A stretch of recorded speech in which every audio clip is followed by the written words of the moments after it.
kamong tanan nga nanimba dinhi niagi mo pagkabata. Kinsa man ninyo ang wa mo agi pagkabata bitasan kamot nang niditsog dako ba.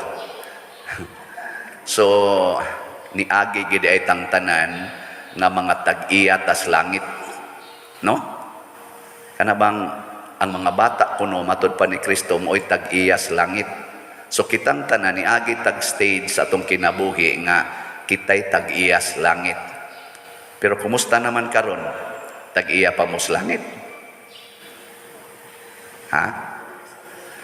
Mao na sa atong unang pagbasa niingon diri nga giwagtang nas Ginoo kadto bitang balaod nga gisulti ni Moises sa pagdaan niya ngadto sa mga tao ngadto padung sa promised land. Niingon si Moises nga ang sala sa inyong ginikanan mutakod ngadto sa ikaupat nga generation. Mao ba to na? 4 or 10 generations ba to?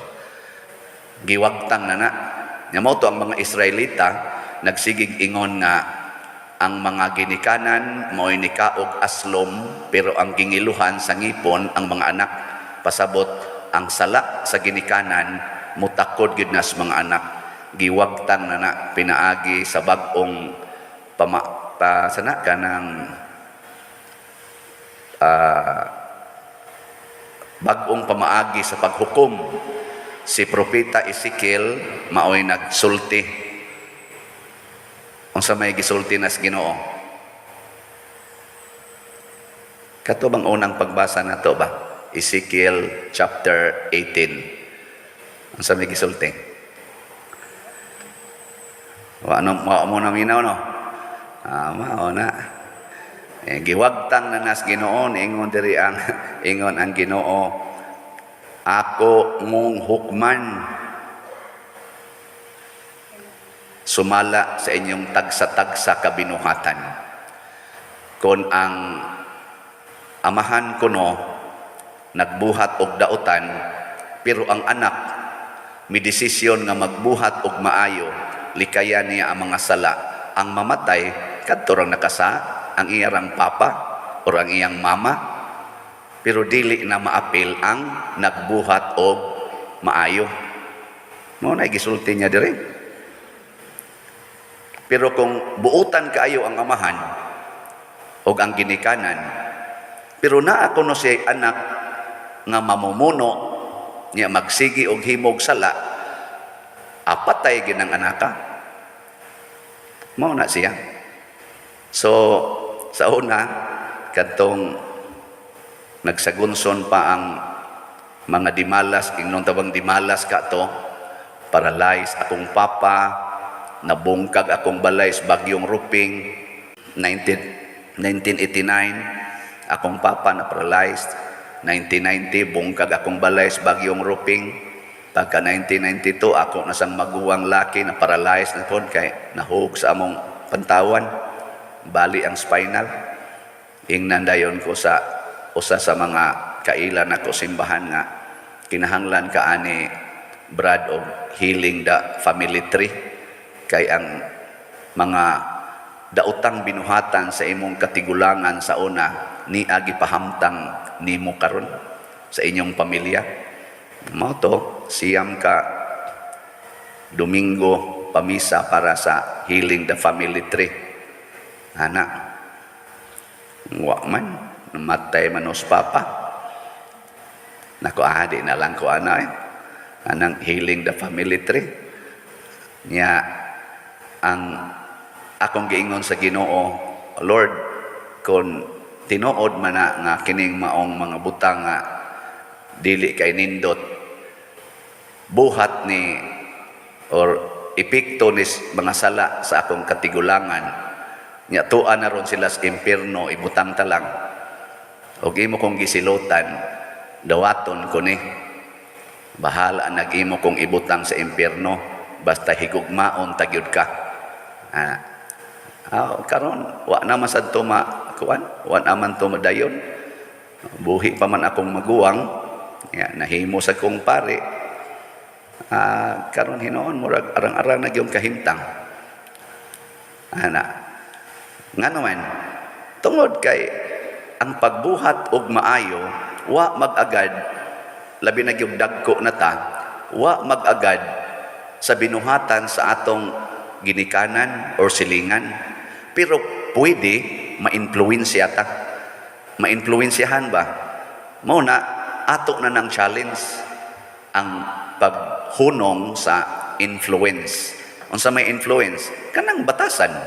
Libakira kayo imong ginikanan, posible sang malibakira ka. Mahimo sad kang kana ganing marites. Posible sad nga ma-influensyahan ka sa ilang pagkakawatan, sa ilang pagkaisog, pagka maldita, pero dili na pasabot nga automatic na siya nga din agin na mahunong kay mauna na sala sa imong ginikanan.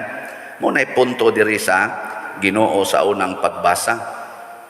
Kung kita mo desisyon na maghimog maayo, makabuhat kitag maayo, dili babag ang sala sa atong katigulangan.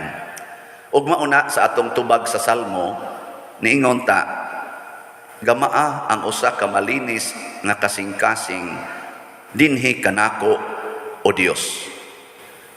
Unsaon paggama sa Ginoo sa malinis nga kasing-kasing nganhi nako, kon ang iya ding balaod nga ang sala sa akong mga katigulangan mo apiktar day nako, dili magama. Mao na nga ato ng personal commitment. Mao nang do natay gitawag og conversion.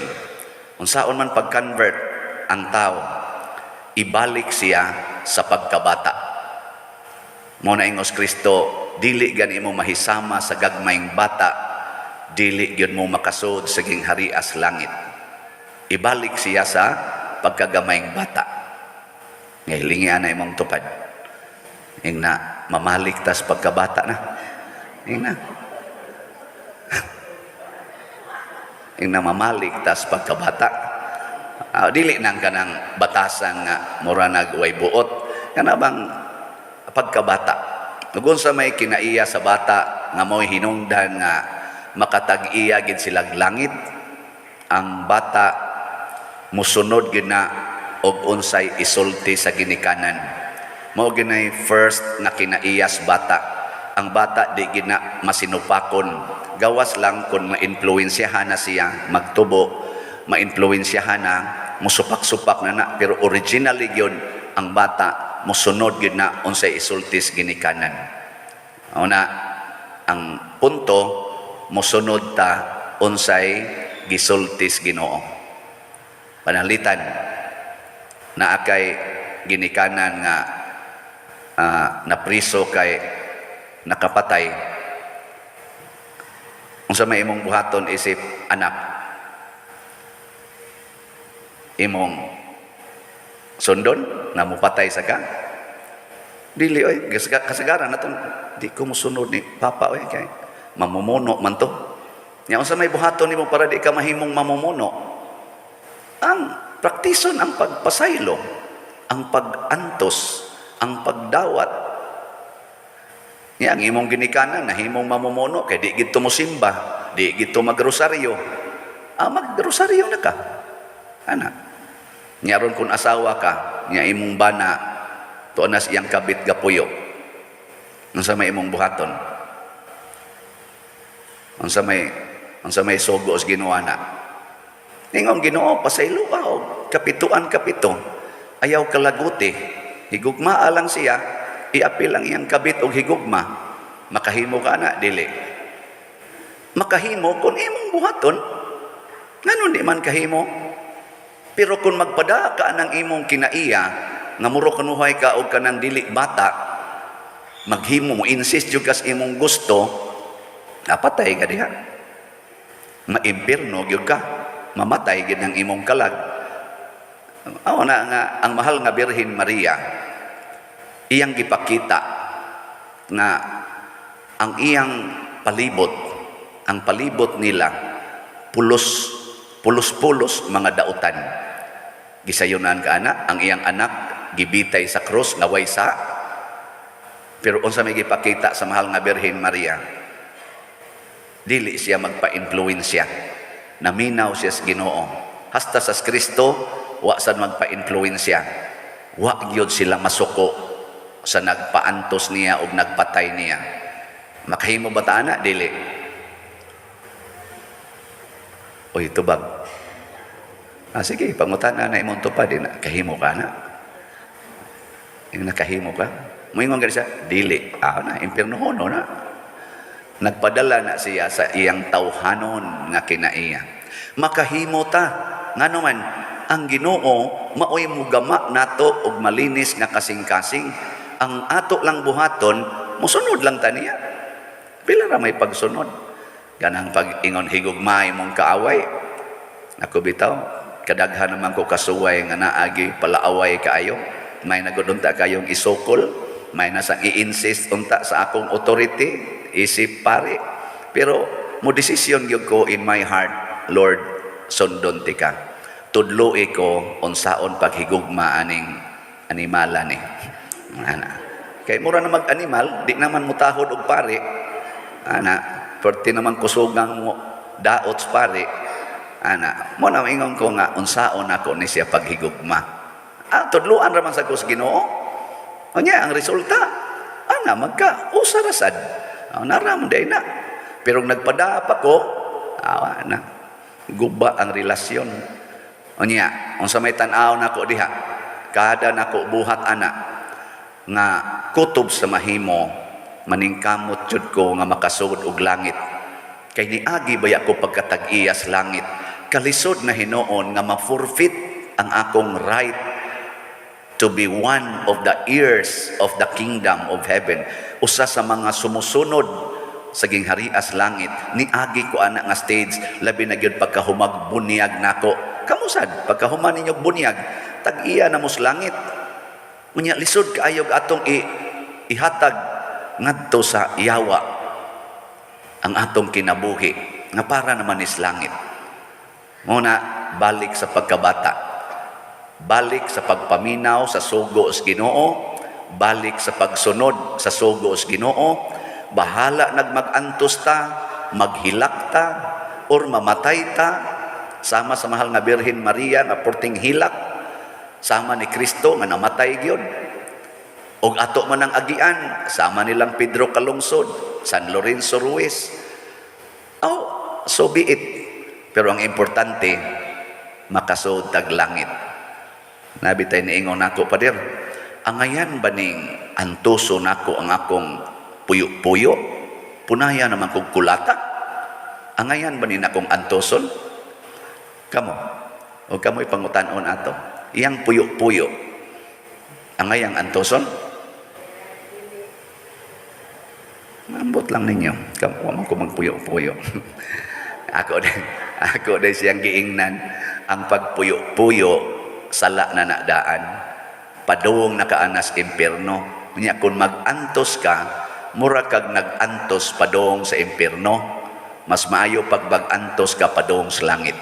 Buwagin ang imong kapuyo, basta di ka pakaslan. Pero pakaslan gani ka sa simbahan, mauna ng panahon na nga rewarding ang imong pag-antos para niya. Awa na siya mo text na kung hangtod karon. Ambot ka, niya ba katong gituman? Naman ko'y uban, ingon, antuson ko lang gini, kay laban ako siya. Pero asa ka mong padong? Sa langit o sa impyerno mo na, ayaw lagi pagpakasala. Kung sala gani na inyong gibuhat, ayaw antusag. Kung saan man, biyai, hununga, mauna ng panahon na nga mag-antos ka para malangit. Dili kay mag-antos para maimpyerno. Sige, katapusang lingi sa imong tupad. Ingna, ang imo rong pag-antos, makalangit o makaimpyerno. Sige ka, ingna ka no eh. Basin ba? May sanang kay bao ka? Ako siguroon ko ganyan, akong pag-antos makalangit. Hala nag porting grabiha. Aron ta makatilaw yung langit. Kay kita bayay tag-iyag langit.